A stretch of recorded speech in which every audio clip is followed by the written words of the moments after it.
Hey guys, and welcome back to the Unfiltered Gamer Kickstarter board game review. Today's game up on the tabletop is called Argent, the Consortium by Level 99 Games. Now the second edition is on Kickstarter currently as of today, and in Argent the idea is you are basically trying to... the last Chancellor has basically given up their spot, and you're going to try and impress influential people throughout the realm. And to do that, you need to do certain things in the game. And if you have the most influential people on your back or backing you at the end of the game, you're going to be the winner. And so you're going to go around, and it's an action-based game. You'll be placing your tokens down on certain spots on a 3x3 grid. And as you choose those slots, you're going to get different things in the game. And you're trying to gain either the most gold or the most wisdom, the most mana, maybe even second place in certain categories. But if you can come through with the most of 12 different what are these guys called? Consortium cards, consultants, or whatever, the most influential people, you're going to win the game. The game has a lot of stuff in it, and is a beautiful rendition with a very, very lovely, nice, full-color rulebook that we'll be checking out. Let's go ahead and take a look at the game, and I'll explain all the components. Alright guys, so here we have Argent the Consortium. This game is big, and I mean big, big. So we're going to go by everything as slow as I possibly can, make it make sense to you, alright? You're going to have the board in which we're going to be trying to gain influence from the different people, and with that, the Consortium cards, which you're going to shuffle, other than the first two, which is most influence and most supporters. Just going to place them down on this board here. Then you're going to take away the rest of these guys here. They're gone. You can use Mr. Poopy Butthole, this key, or you can use Squanchy as the first player marker. We'll just use the key. And you're going to each get a character. Now the character boards are represented here, as well as character cards that represent each of those characters. They're going to give you abilities, and also depending on which side of these guys you use, going to determine what different abilities they have. Now remember, side A and side B, side A's are always going to be easier, so that's what you probably start off with. We'll just place them over here. You're also going to get tokens for each of the characters, some of which will be used for attaching to different sorcerers or spellcasters, as well as the other ones which will be used to try and figure out what influences these guys have and what they expect from you throughout the game. Because all these guys are going to have different things, right? You know you need the most influence as well as the most supporters, but what about this guy? Well, this guy needs second most supporters. So the first and second in this game are going to get it. And this one is the most planar studies, which is a purple, all the different types of purple cards. And you're not going to know what that is unless you're actually going to be putting these little tokens down. We'll move on though. You've got the little setup phase, talks about the entire turn marker as well as what you get to begin the game with at the very bottom of the cards. You have the wisdom tokens over here, as well as the, I think it's like intelligence. Yeah, wisdom and intelligence, so these guys here. You're going to have coins, currency right here, as well as mana, and you're going to have two different for each kind, for the 5 and for the 1 variants. These guys over here represent merit, and then these guys over here will actually lock the certain boards off over here. As well as supporter cards, which will be gathered throughout the game, and you're just going to replace them as you get them, as well as vault cards too. Well, actually, these guys actually get replaced at the end of the turn, but at the end of the round. But the vault cards and even the spell cards over here will get replaced as you get them, and you're going to be getting these do two different things. So either the supporter will be from the boards over here when you place stuff down, or the vault cards is when you buy them, and you have to actually acquire buy actions to get them, as well as have the currency. These spell cards actually give you new actions throughout the game, so that's pretty useful. As well as over here are all the basic things for all the different types of colors of the mages. This is a round marker after 5 turns in a small game. You're going to end the game out and try and figure out who has the most of all these things. And also, these markers over here you can take as actions to end the game, so to end the round. Once all 3 of these markers have been taken, the round will end, so beware of that. Otherwise, over here, you're going to be placing down things. What things are you going to be placing down? Alright, well, over here we have wizards and all the different types of things. They all do different abilities. Some of them are quick actions, some of them actually do damage to these guys and send them to the infirmary. Other ones will actually be immune to that. I mean, there's a plethora of different stuff. But the idea is at the beginning of the game, you're going to be sorting these guys out in kind of a draft mode. You're going to obviously start with 2 depending on your color. So the purple guy would start with 2 purples, and the blue guy would start with 2 blue ones. But after that, you can go back and forth picking different colors and putting them across, and you're going to always get 7 of these guys here. Also, over here on the board, so during the actions of the play, you're going to actually be putting these guys down, and it'll do different things, and I'll explain more about the board later. But that is, for the most part, all of what is included in this game. There's a few other things like legendary scrolls, and I believe an expansion that is not with me currently. So let's go ahead and talk about the turns and how they work. Okay, so I talked a little bit about how the game works, as well as all of the setup. Everything you saw there was pretty much how you set the game up. And these little player cards here, which are pretty interesting, right? The bottom of the card on the right-hand side is going to tell you everything you get, all the different tokens and everything at the beginning of your game, including the two different little wizards you're going to be starting off with. And it's nice, it has a little face set up here, as well as a discard pile, which you will use at the end of the game to determine what cards you've gotten will be actually in reference to the type of Consortium cards you're going to be using. So if it says, like, whoever has the most purple cards, so you're actually going to use the purple cards in your graveyard as well as out in the field to represent how many purple cards you've gotten throughout this entire game, which will basically enable you to get the purple card, influence card, right? So the beginning of the game is pretty simple. The setup phase, right? You're going to refresh everything that was exhausted, all the spells and treasure stuff, everything that you are going to tap, which is like exhausting, right? We're going to reset all the rooms if necessary, so every wizard that was on all the rooms are going to come back to you and your player. As well as returning the Bell Tower offering cards, which are the things I was talking about before, where once you get all three of them, the round is going to end. After that, you're going to do the errands phase, and that's where you're going to either be playing actions or taking the Bell Tower cards, playing spell cards, using your different supporters and all that kind of stuff, right? And this phase is going to end once all the Bell Towers are taken, just like this, right? Now, on your turn, you have a fast action and you have a normal action. A normal action is simply just placing something anywhere down. A fast action will actually represent either a type of wizard, like the purple wizard actually can count as a fast action, and then you can do a secondary action afterwards, or there's going to be different cards as well that will give you that will enable you to do that, as well as maybe player abilities, that kind of stuff, right? After all of the different bell towers have been acquired, this phase will end and it goes to the resolution phase. And the resolution phase is kind of interesting. I'm actually going to show you what it looks like on the board over here. Okay, so we're in the resolution phase, and I'm going to show you how the process works. There's a lot here to talk about. I don't have enough time to talk about all of it, so we're just going to go through it in a fairly simple manner. You're going to go from top upper left to top right, and then you're going to go to the next column, and so on and so forth, until it gets to the last one. And all of this will apply, other than for the infirmary. Infirmary basically means whenever one of your characters gets killed or shot, it does a spell damage, gets hit. If this character were to get shot for some reason, maybe a spell hit him, he would go to the infirmary and he'd collect one of these things down below. You get 2 gold or a mana or even an influence point. And influence point is on the board over yonder that way. So we're going to place this character here, though. All right, now we're going to start with showing you how it works. The first thing that happens is we're going to go to the library and we're going to go down. Now, as you see, I didn't place any of the characters up on these spots with the markings of these symbols here.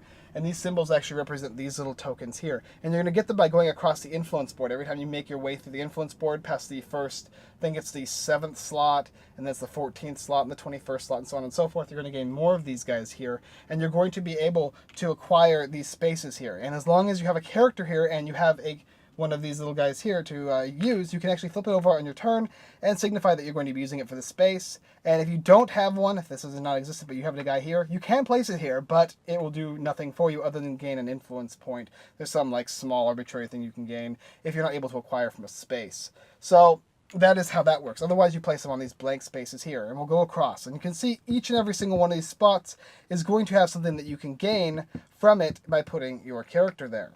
As well as every character here has an ability. For instance, the red guy over here, just as one instance, if this was still the summoning phase, and he was going to be putting that next, he could actually be placed here, and he would be able to knock this guy out because that's his ability. He actually can hit people and make them go to the infirmary.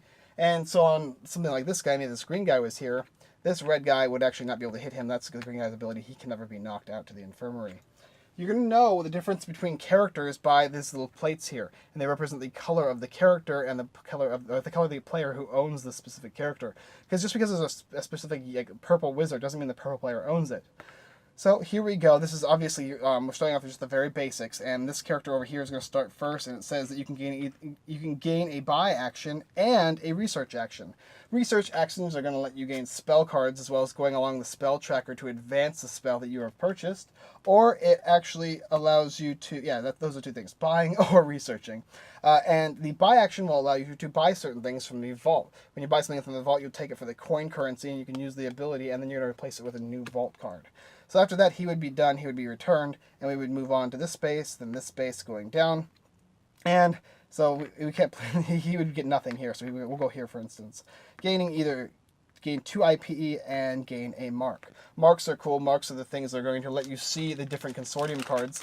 For purple, this would be a purple mark we'll use as an instance if this was a purple player. or blue. But if you did, there's got the consortiums, right? You can actually place a mark on these things, and you can look to see what they do. Only the player that has the mark on it can look. Okay, the second most influence. So that could be something he would want to go for at the end of the game. And we would move across to more stuff. Nothing here. This would be gold and mana. These are going to be different buys you can purchase. This is 2 buys, and this is 3. And so on and so forth. There's tons of different things you can do. Draw a vault card, or gain 2 IP, or gain an int, so on and so forth, right? Now, one other thing about these boards before we go, yes, they do have double sides, and depending on the advancement of your plays, you can go ahead and switch them back, and you can choose them before you play the game. But also there's shadowed spots here. These spots here that you can normally not place your guys in unless you have an ability that lets you do so. So for instance, maybe this character was here and you had something that allowed you to shadow. Maybe the purple player here has a shadow bolt. Has a fast action, opponent's mage is now shadowing its slot. So opponent's mage is now shadowing the spot. And then you can put your guy here. And remember, as you go down the board, the interesting extra rule is that as you're going across, this character would always perform first, and then the shadow would go next. It would be the same ability, though. But that is the idea of that. But that is the basic idea of how to go throughout the first 3 rounds. After 5 of these rounds, the game is going to end, and you're going to count up the total points and or the different consortium cards you're going to gain, and that will be the winner. All right, well, that's how you play the game.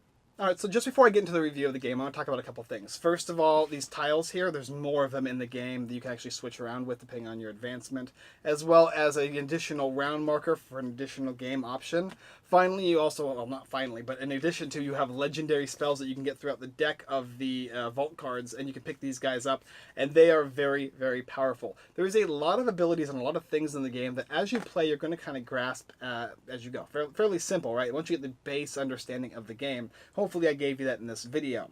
But anyway, that is how you play the game Argent, the Consortium, currently on Kickstarter. Now let me give you my review of the game. First things first, this game has a lot of stuff in it, and it's a bit to teach. All right, think of games like Caverna and Agricola, those kind of worker placement games. This is that style of a game, except it has a little interesting niche component, and it has these consortium cards, these guys that are influential people, right?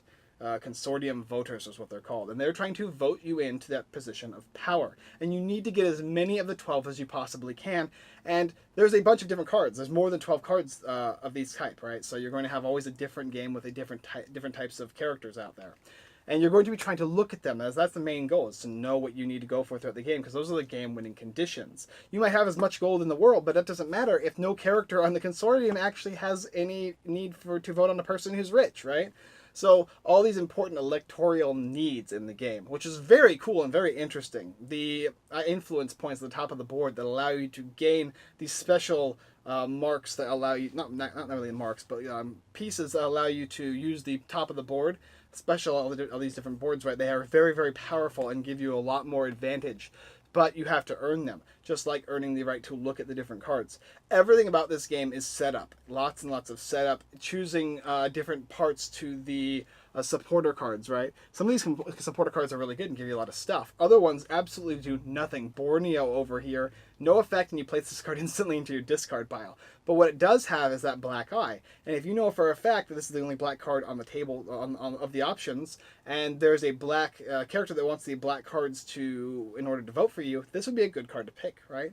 But it's not going to give you any abilities. As well as there's different stuff like for the treasures, right? There's consumable ones as well that you go into the graveyard, and then there's ones that you actually can use as an action. This one is a Mystic Amulet, and it says it's a reaction after an opponent banishes or shadows one of your mages. You can actually take that mage and put it back onto your character board and use it at a later time. Really, really cool.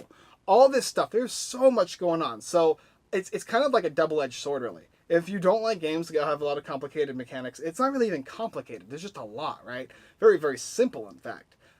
You refresh the board, you place all your mages down where you want them to go, and then through the process of left to right, up to down, you're going to get all your stuff, right? That's the base of the game. Go through 5 rounds of that, and you're the winner. But there's a lot to think about, too. There's a lot to think about.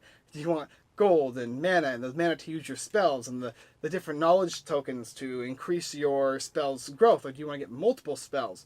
Yeah, there's just a lot, and that's fun. I mean, I enjoy the fact that there is a lot of variety in this game, but for me personally, it was mind-boggling in some aspects. I didn't know where to even begin. And also the shooting of your wizards, like you as your opponents, you can actually do some devastating attacks on your opponent's mages, right? So you can actually zap them and make them go to the infirmary. And if you do that, the infirmary is going to give you a lot less than what you actually would have gotten if your character was on one of the spaces. And it was infuriating for me. Now, that being said, though, everybody who has played this game so far has really, really enjoyed it. And there's a lot of game here. The quality of the game is wonderful. The art is top-notch. The quality of the box, the quality of the rules, all the characters with their stands, everything is very, very standoutish, and it makes sense once you get the flow for it. And yeah, it's really, really wonderful. I'm going to give this my stamp of approval just on the aspect of I think this is any strategically minded person, as long as you don't suffer from analysis paralysis, you are going to like this game. I would think of any other worker placement with a nice little niche of different, the Consortium cards and the influence boards.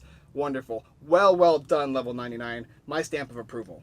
Alright guys, thanks for watching another Unfiltered Gamer Kickstarter board game review. If you like this video, go ahead and check out the rest of our videos here on YouTube. Like, subscribe, and comment. It all helps, don't it, Squanchy? Squanch? Okay, I'm not even going to try that. But nevertheless, please do check out our website, unfilteredgamer.com, as well as checking out Level 99's games, Argent, the Consortium, 2nd edition, currently on Kickstarter. This game has got a lot of stuff going on. If you're strategically minded and you like worker placement, this is definitely a big plus of a game to pick up.